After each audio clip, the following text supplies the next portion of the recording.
본이야, 예? 담배 하나 질러봐. 예.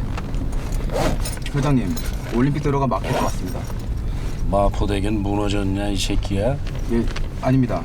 마포대교로 돌아가겠습니다.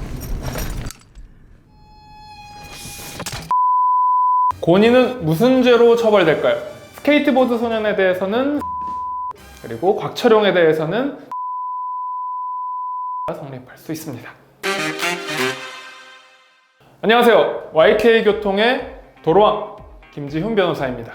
영화 타짜에서 마포대교는 무너졌냐 이 라는 곽철용의 일침에 스케이트보드 소년이 마포대교로 돌아가겠습니다 라고 하지만 고니가 휘두른 몽키 스패너에 머리를 맞고 그만 쓰러지고 맙니다.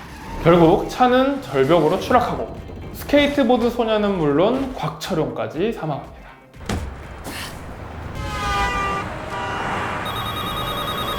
오늘은 이렇게 운전자를 폭행하면 어떻게 처벌되는지, 그리고 어디까지가 운행 중이라는 범위에 들어갔는지에 대해서 말씀드리겠습니다. 특정 범죄 가중처벌에 관한 법률 제5조의 10 제1항을 보면요, 운행 중인 자동차의 운전자를 폭행하거나 협박한 사람에 대해서는 최대 5년 이하의 징역 또는 2천만 원 이하의 벌금으로 가중처벌할 수 있다고 규정하고 있습니다.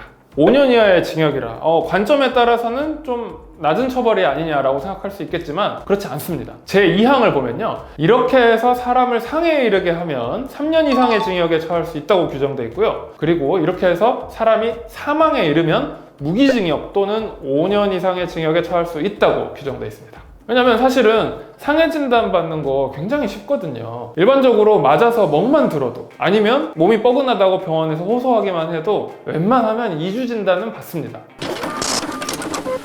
웬만하면 상해 진단이 인정이 될 수가 있거든요. 그래서 맞은 사람이 진단서를 제출해서 이렇게 다쳤다라고 주장을 해버리면 폭행죄가 아니라 운전자 상해가 돼서 최소 3년 이상의 징역형에도 처해질 수 있는 겁니다. 게다가 감경을 받아도 1년 6개월 징역입니다. 가장 중요한 요건, 운행 중의 의미는 무엇일까요? 옛날에는 운행 중인 차가 잠시 정차한 동안에 운전자를 폭행하면 죄가 되지 않았습니다. 운행 중이 아니라고 굉장히 좁게 해석을 했기 때문이죠.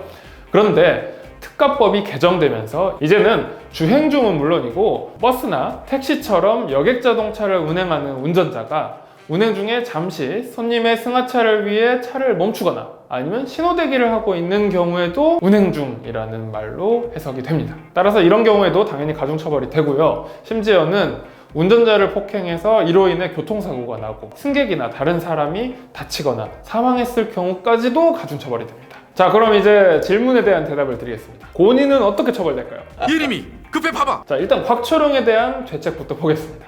정말 이렇게까지 해야 돼? 곽철용에 대해서는 고니가 운전자를 폭행해서 이로 인해 사고가 일어났고 이 교통사고로 인해서 곽철용이라는 승객이 사망했기 때문에 특가법 제5조의 10 제2항에 따라서 운전자 폭행으로 인해 사람이 사망한 경우 무기 또는 5년 이상의 징역형에 처해질 수 있습니다. 그렇다면 스케이트보드 소년에 대해서는 어떨까요? 당연히 운전자 폭행 처벌될 수 있습니다. 하지만 이 경우에는 조금 더 무거운 죄가 있습니다. 뭘까요?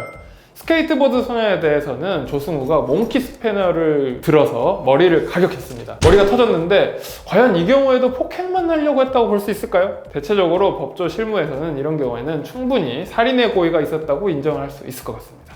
따라서 고니는 스케이트보드 소년에 대해서는 처음부터 살인죄의 죄책을 지게 되겠습니다. 살인죄 법정형 뭔가요?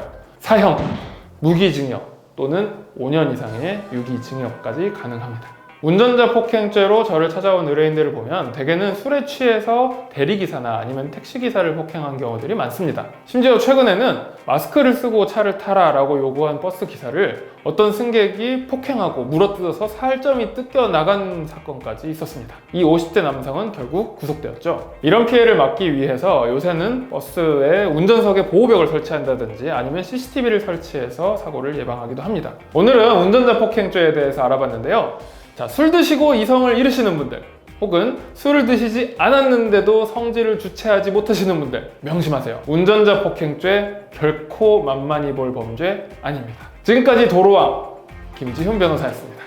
네, 여러분 오늘 영상 유익하셨나요? 하지만 이 영상만으로는 2% 부족합니다. 이 영상 그리고 이 영상까지 확인하셔야 진정한 도로왕이 되실 수 있습니다. 지금 바로 확인해 주세요. 지금까지 도로왕 김지훈 변호사였습니다.